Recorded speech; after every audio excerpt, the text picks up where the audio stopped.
Alright, so today we're going to be talking about graphing quadratics. So we are starting a new chapter in chapter 4, which is going to be about quadratics. Now, some of us might have seen quadratics before in Algebra 2, but if we haven't, it's okay. We're going to put us all on the same page to begin with. So a quadratic function is going to be a function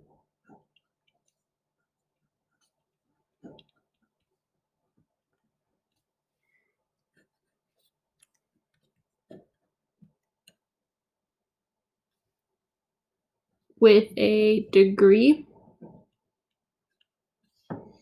which remember is the highest exponent,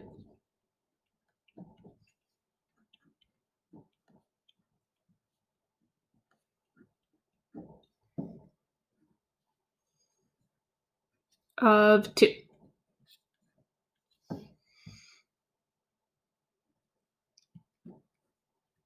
The graph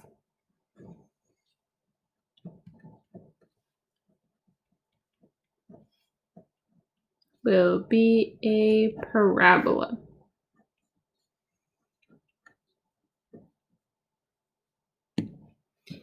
And our standard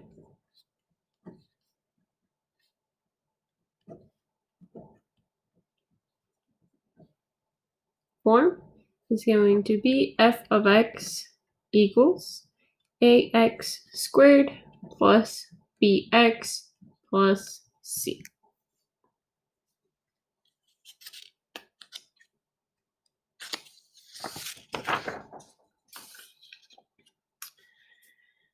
So this is that the graph of a quadratic function is going to be a parabola. It says consider the graph of y equals ax squared plus bx plus c, where a cannot equal 0. So a is going to be our leading coefficient. So if our leading coefficient is 0, we would no longer have a function. That's a quadratic. So it makes sense that we at least have to have a number in front of our x squared. Our y-intercept, remember that we plug in 0 to find our y-intercept, so it's always going to be just c. And then the equation has an axis of symmetry. So remember that symmetry is basically what's going to cut our graph in half.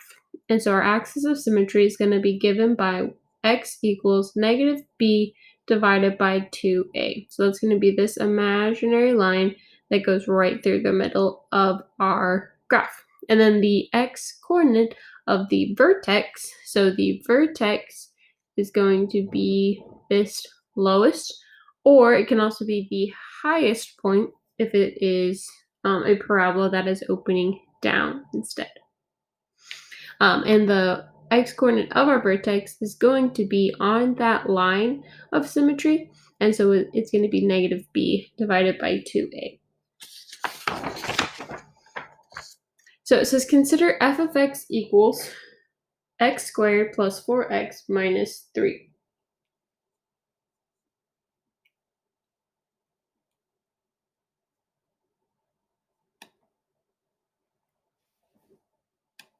And then it asks us to find a couple of things. So it asks us to find the y-intercept, the equation of the axis of symmetry, and the x-coordinate of our vertex. So we could go about finding our y-intercept 2 different ways. One, we could plug in zeros for all of our x's, but also remember that our y-intercept is always just going to be our c value, which is negative 3. And then it asks us to find the axis of symmetry. I'm going to abbreviate it, and so that means that you are welcome to abbreviate it as well. So remember that our axis of symmetry is given by the equation x equals negative b divided by 2a. And so then I'm just going to plug in. Our b value in this case is 4, so I have negative 4 divided by 2 times, and then our a value is going to be 1. So we have negative 4 divided by 2 gives us negative 2. So that means our axis of symmetry equation is going to be x equals negative 2. And because it is an axis, which means that it is a line, we do need to write it out as an equation. So x equals whatever the number is. Now, when it asks us just for the x coordinate, in that case, it is not asking us for the full line. So we can just give the value, and it's going to be the same value as our axis of symmetry.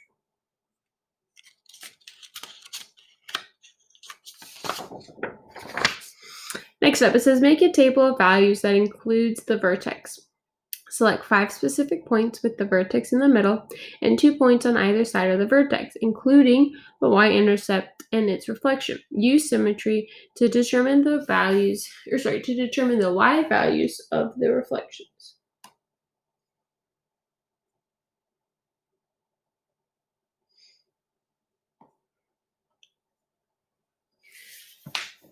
All right, so notice that our vertex, we said, is at negative 2, and so it is in the center of our table, which is where they told us that we wanted it.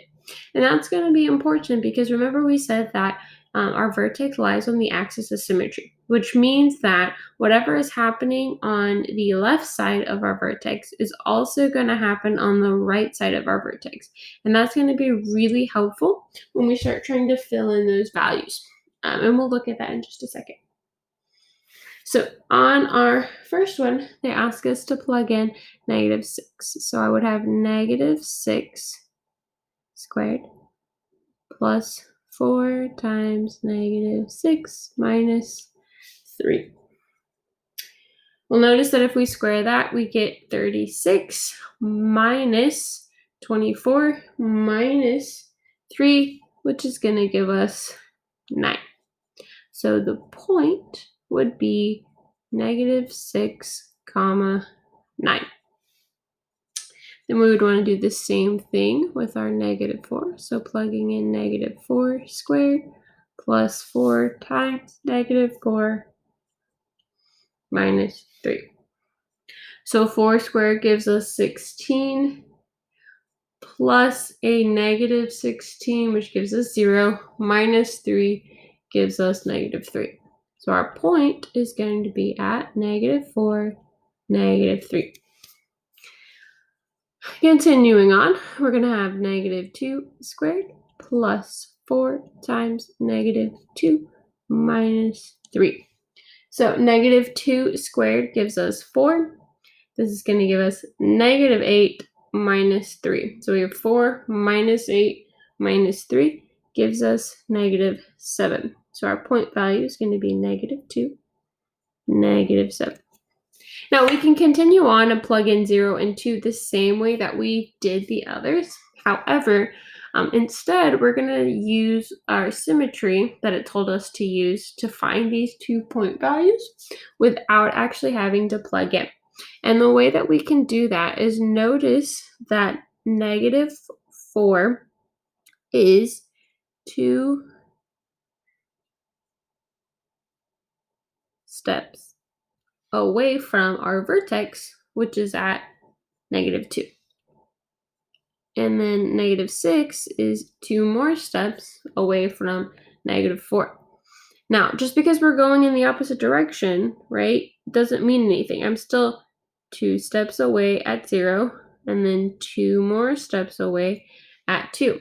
And because we know that this has to be the middle, we know that if I'm the same distance away from my vertex on either side, I have to get out the same y value. So if negative 4 is 2 steps away from negative 2, and 0 is 2 steps away from negative 2, I know that they have to get out the same y value. So I know that this is going to have to be negative 3. So my point would be 0, negative 3. Likewise, if I go 2 steps and then 2 more steps, that tells me that negative 6 is 4 steps away from negative 2. Going the opposite direction, we know that 2 is going to be 4 steps away from -2. So that means that they also have to have the same output or y value. So we would have 2, comma, 9. And we could continue on plotting more points and finding more values if we needed to. It told us that it wanted us to do 5 points. And usually we always want to include our vertex. And that's why it's really helpful to find that axis of symmetry first before we start making a table, because that's going to help us to make a more accurate table and not have to plug in quite as many values. And basically now we're just going to put everything that we've been doing together. It says to graph the points from the table and connect them with a smooth curve. Draw the axis of symmetry x equals -2 as a dashed line. This graph should be symmetrical about this line. So we're going to graph a few of our points that we had on our previous page. So we had -6, 9.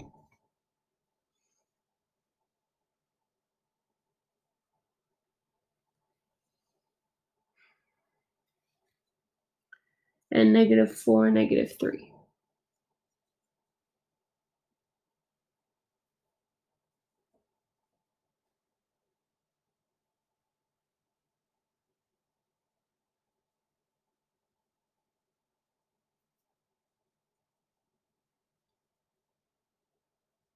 Then we had 0, -3, and then 2, 9. And so our 9s would be off the page, but we know that it's going to continue going up at a quicker and quicker rate. So it's going to look mostly like that. This should probably be a little bit more curved at the bottom, but it's not perfect, and that's all right. So this would be our parabola, and then they also ask us to give a dashed line for the line of our axis of symmetry.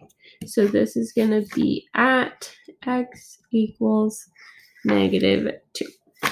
And so that would be what our graph would look like.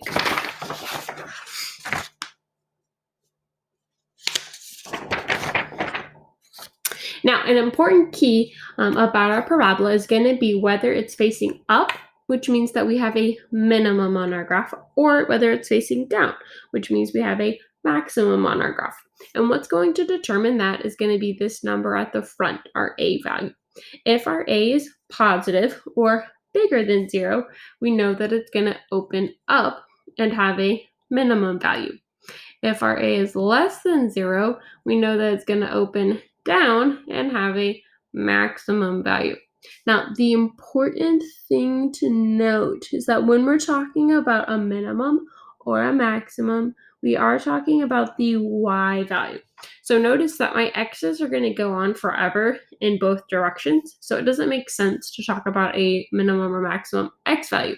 However, because our graph does not go further down than this point, this is going to be my smallest y value. Likewise, this point, nothing goes above it, so that means that this would be my tallest point or my biggest y value. So it's just important to keep in mind that when we're talking about the min or max value, we're talking about the y portion of that point.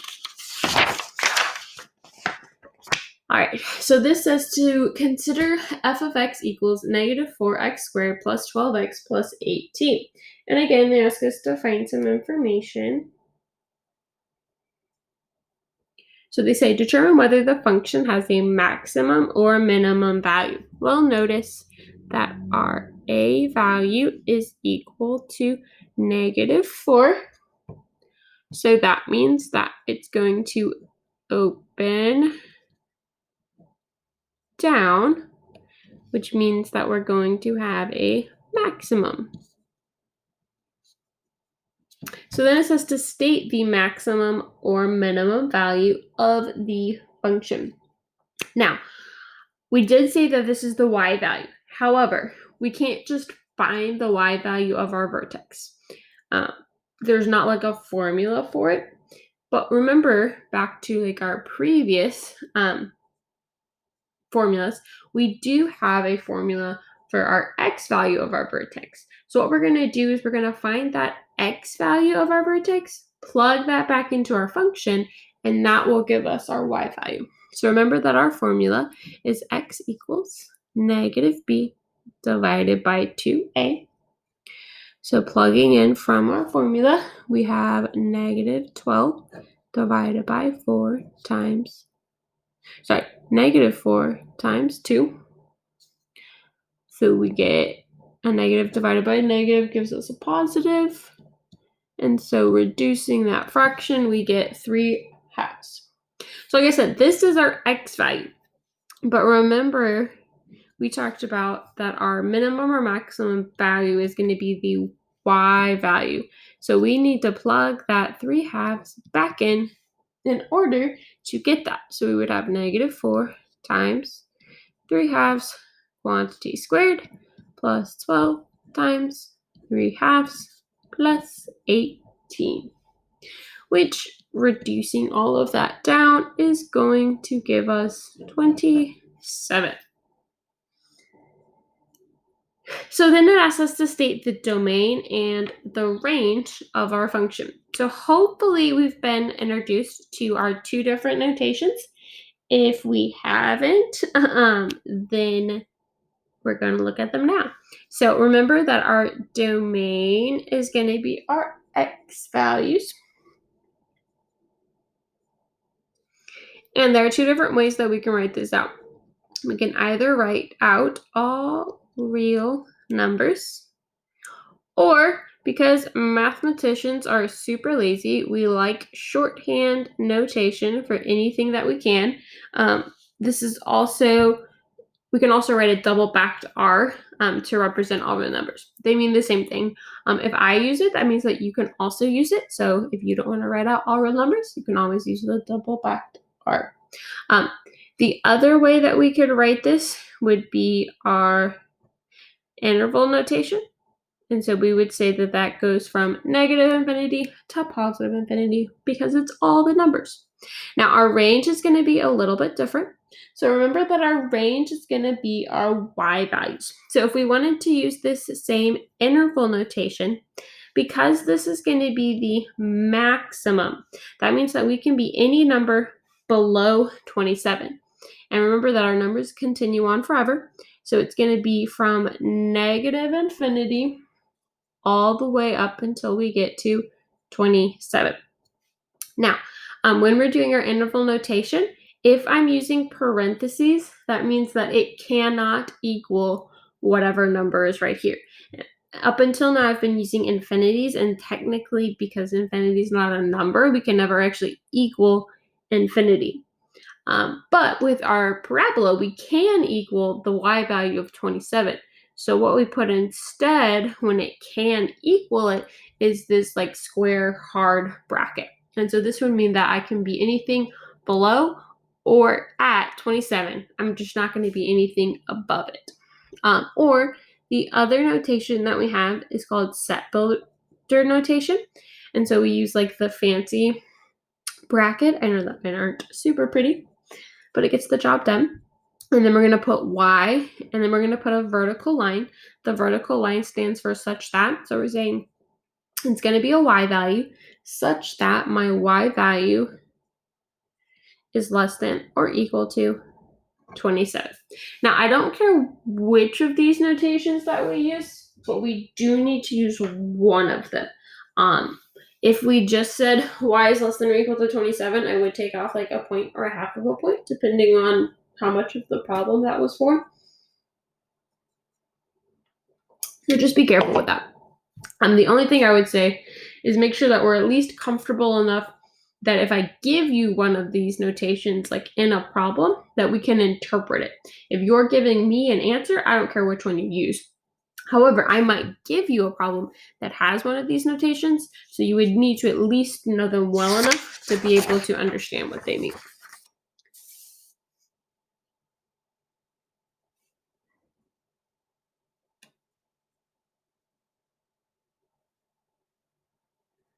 All right, so this says determine the function represented by the graph. And notice that they give us 2 points.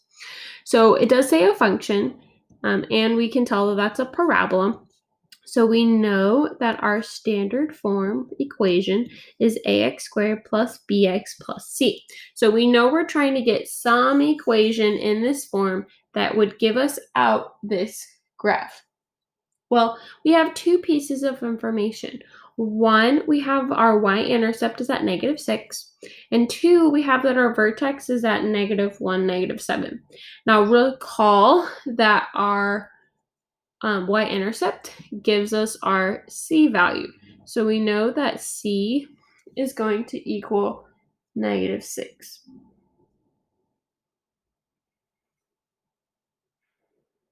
And then because we have another point, which is our vertex, I'm going to go ahead and write that out.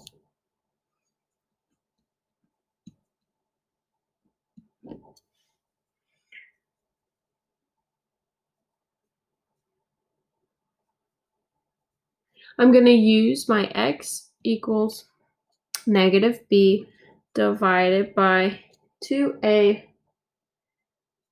formula. And notice that we know that our x value is going to be -1. So we would get that. So notice then, if I wanted to solve for b, I could multiply both sides by 2a, and it's going to give me -2a equals -b, which tells us that b equals 2a. Multiplying both sides by -1 is going to give us positives on both sides. Now, this is nice because at least now we know, b has to equal 2a. So we're getting a little bit farther in what we have to use in order to find numbers to plug into here. We have to find a number for a number for b, and a number for c. Well, we've already found our number for c, so that's at least helpful. But we still have to find a and b. And so basically, because we have one equation but two variables, we're going to have to find another equation and create a system of equations.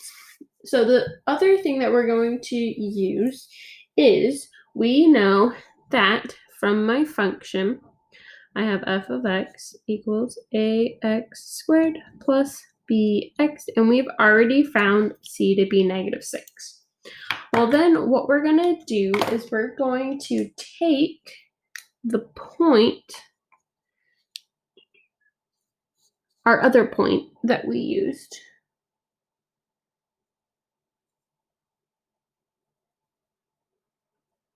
So our vertex, and we want to plug this in. So I want to plug in my f of x, or my y value, into here.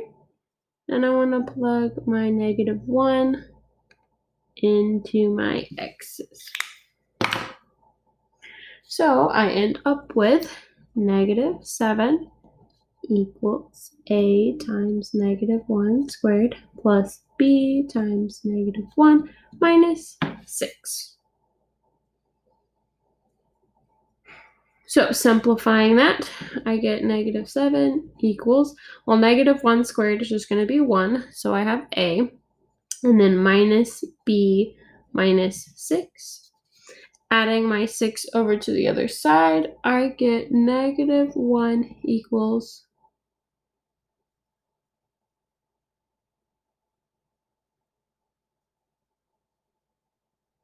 a minus b.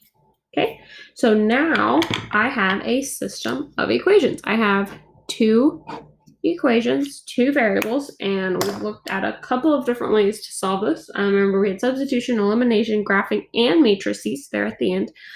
This one, I'm going to go ahead and say substitution is probably going to be our best bet, because if we notice, b on this first one is already solved for. So that makes it really easy to go ahead and just substitute straight in and say that I have -1 equals a minus 2a. So we get that -1 equals -a, multiplying both sides by a -1. I get that a equals 1. So plugging that back in for my second equation, I know that that means that b equals 2. So my final answer is going to be f of x equals, well, 1 x squared is just going to be x squared plus 2x minus 6. And so that would be my final answer. And we can always create these two equations. One from our formula that we have for our axis of symmetry, and one from plugging in our vertex in for our y and our x.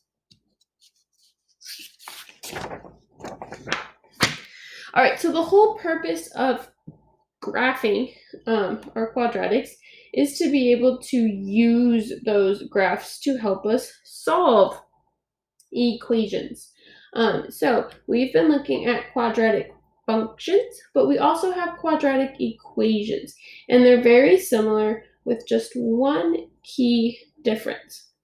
Instead of having an equals f of x, it's going to equal some number.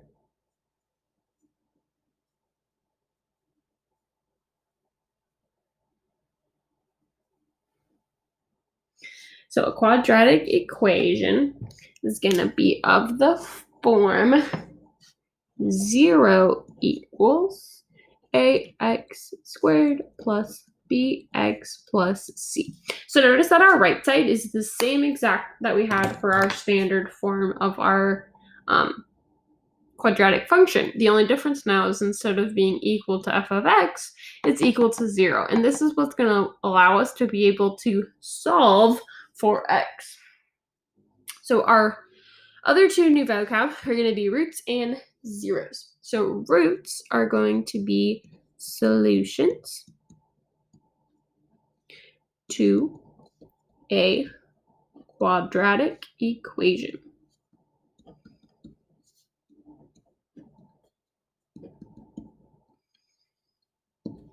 Our zeros are going to be our x-intercepts of a quadratic function. We're looking at the quadratic graph. Now, what's nifty is that these numbers are actually going to end up being the same thing, because notice that we've plugged in a 0 for our f of x, which is our y value. If I plug in a 0 for f of x, basically what I'm doing is I am finding my x-intercepts, because if I'm along my x-axis, notice that my y value is going to have to be 0. So my x-intercepts of my graph are my zeros. So I would say that my zeros are -2 and 3. But because by setting our f of x equal to 0, we create that same equation that we need in order to find our roots also end up being -2 and 3. So it doesn't matter if I'm asking you to find zeros or roots. They basically mean the same thing. They're going to be the same numbers, so they're kind of interchangeable. So know that the process is going to be the same no matter which one I ask you for. Now, this asks us to solve by graphing. So we know now that when we're graphing an equation, we're going to be looking for the x-intercepts, and that's what's going to solve the equation for us. In order to do that, we're going to use the previous information that we've been talking about. So remember, we said that we can plug in any numbers that we want to make a table. However, usually we want to pick numbers that are around our vertex. And so we want to find our vertex value first. So we have negative 3 divided by 2 times 1. So we get a positive 3/2. Notice that our y-intercept is going to be at -4. So from there, what's going to happen is I'm going to create a nice table. I want to put my 3/2 in the middle. And then we're going to plug that in. You could either plug it in like manually by hand and just calculate it all out, or we could use our calculator. When dealing with things like 3/2, it might be a little bit easier to plug that into your calculator, but not necessarily impossible to do by hand either. So whichever way you choose to do, you should get the same answer as me. So you should get -25/4, which is also -6.25. Now, I also want to find some other numbers, so let's go ahead and go up by a few values. So notice that if I plug -1 back into my original equation, I would have -1 squared minus 3 times -1 minus 4, which is going to give us 0.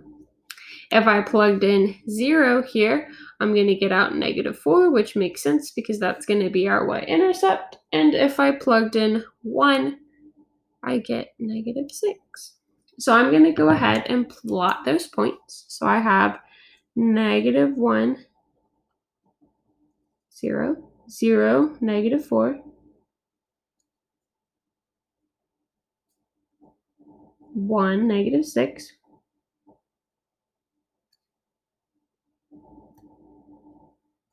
and then 1.5, -6.25. So notice that this is going to be 1/2 of my parabola. But because our graph is symmetric, we know that we're actually going to have another 0 over here somewhere. And so we need to figure out where that is going to be. So hopefully we can see that 3/2 is going to be 0.5 step away from 1, which means that if I wanted to go 0.5 steps on the other side, that would get me to 2. However, after that, I decided to go by 1s instead. So as long as I use that same pattern, I can still use my symmetry to figure out what my y values are going to be. So when I was 0.5 on the opposite side, I was at -6, which means I'm going to have to be at -6 here as well. When I was 1.5 away, I was at -4. And when I was 2.5 away, I was at 0, which means that these points are going to be here, here, and here. Now, if for some reason when we started plugging in numbers, we didn't find something that was a 0, you would just kind of have to keep going. Now, let's say we plugged in -1 and we still didn't have a 0. I would probably skip a few, go to say like -5. If that one still wasn't 0, then maybe go to -10. If once I plug in -10, I get a positive number, we know that somewhere in between what our last number that we plugged in and the new number that we plugged in, there has to be a 0 somewhere. And so that at least narrows down the range. So I know that if I go from a negative to a positive or a positive to a negative, that's somewhere in between there. It had to cross our x-axis. So with our quadratics, we actually have a couple different options, kind of like with our systems. We either had, remember, we had one solution, no solution, or infinite solutions. The same is kind of true for our quadratics. We can have one solution, two solutions, or no solution. We all have one solution when our vertex is located on our x-axis. We will have two solutions when our vertex is below our x-axis and it faces up, or if it's above our x-axis and it faces down. And then lastly, we will have no solution if our vertex is above the x-axis and it faces up, or below the x-axis and it faces down. Now, notice, this is important, it says two real and no real solutions. And that's really important because later on, we are going to find out about some things that aren't real solutions. For right now, just know that they are either 1, 2, or no real solutions, and we'll look at how to find the other ones later on. Okay, so this next one, again, it's asking us to do the same thing. It's wanting us to solve. It gives us some extra stuff there at the end, but we're gonna worry about that in just a second. We're gonna say, okay, I want to solve x squared minus 6x plus 4 equals 0 by graphing. And so what we're gonna do is we're going to first, like we did before, we want to find our vertex. So x equals negative 6 divided by 2 times 1. So we get 6 divided by 2 gives us 3, which is nice this time. At least we have a whole number. So again, wanting to make a chart. So I'm going to put my 3 in the middle. Let's go to 2 and 1, which means on the other side I want to do the same.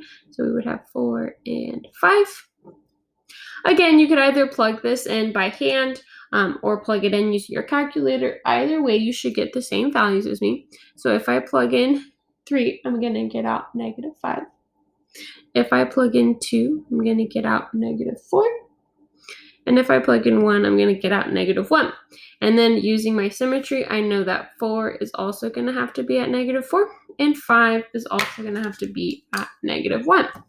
So then plotting those points, I have 1, negative 1, 2, negative 4, 3, negative 5, and then we come back up.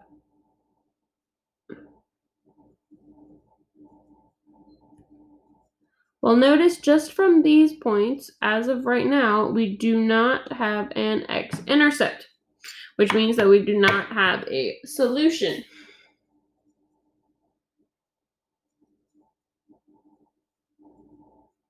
Oh, sorry, one last thing. Going back to the first example that we did, I think we stated where our zeros were. So notice they're at negative 1 and 4, but we did actually need to state them at negative 1 and 4. We just forgot to do that last step. So make sure that we actually state what our solutions are. So we want to state that our solutions are at negative 1 and 4. So now, unpause, go back to where we were. We're trying to figure out where this crosses. So again, kind of like I was saying before, we're just going to continue on. I'm going to plug in 0 and I'm going to plug in 6 and they'll be the same thing. If I plug in 0, notice that we get a positive 4, which means that this will also be a positive 4.